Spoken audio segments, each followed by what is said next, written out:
আজকে মা দিবস কার কার মনে আছে বলেন তো। যাদের মনে আছে তারা তো অলরেডি ফেসবুকে পোস্ট দেওয়া কমপ্লিট করে ফেলেছেন, তাই না? আসলে বিশেষ করে মা দিবস উপলক্ষে যে আজকের ভিডিওটা তেমনটা না। আজকে দেখেন বড় বড় 3টা মিষ্টি কুমড়া নিয়ে বসেছি, তাই না? ভাবছেন তো মনে হয় মায়ের জন্য মিষ্টি কুমড়া রান্না করছি।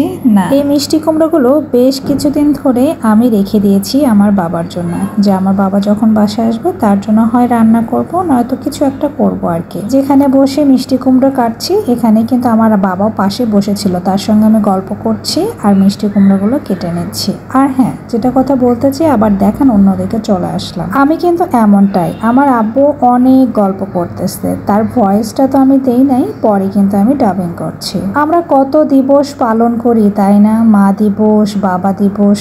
আচ্ছা, আমাদের কি শুধু বাবা মা দিবসের দিনে কি বাবা মাদের কথা মনে পড়ে, না বাকি সময়গুলোতেও তাদের কথা মনে পড়ে? আর একটা কথা কি জানেন, বাবা মা খুব কাছে থাকলেও কিন্তু আমরা তাদের খোঁজ খবর রাখতে পারি না। আপনারা হয়তোবা ভাববেন কেমন কথা, বাবা মার সঙ্গে একসঙ্গে থাকলে আবার খোঁজ খবর কিভাবে নেয়? হ্যাঁ আছে, বাবা মারও খোঁজ খবর নেওয়া আছে। বাবা মার সঙ্গে আপনি বছরের পর বছর একসঙ্গে থাকার পরেও বাবা মার যে সত্যিকারের যে একটা খোঁজ খবর রাখতে হয়, সেটা কিন্তু আমরা সন্তানরা পারি বলে মনে হয় না, আমার কাছে মনে হয় না। আমার মাঝে মাঝে বাবা মার জন্য যা করার প্রয়োজন আমরা আসলে তার কিছুই করতে পারে না।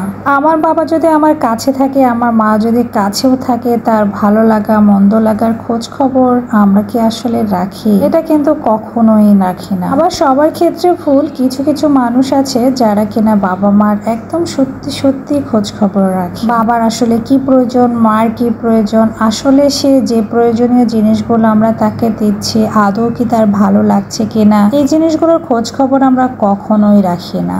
আগে দেখতাম মা মুখের দিকে তাকালেই বুঝে যেত আমি আসলে কি চাচ্ছি। এই কথাটা কেন বললাম জানেন? আমার সন্তানরা যদি আমাকে কোনো কিছু না বলে, শুধুমাত্র যদি বলে যে আম্মু, তখনই আমি বুঝতে পারি তারা আসলে কি বলতে চাচ্ছে। সেই নিজের জায়গা থেকে এখন ফিল করি আসলে বাবা মারা অন্যরকম, তারা সব কিছু বুঝতে পারে। আমরা সন্তানরা কি আদৌ তাদেরকে বুঝতে পারি না বোঝার চেষ্টা করে?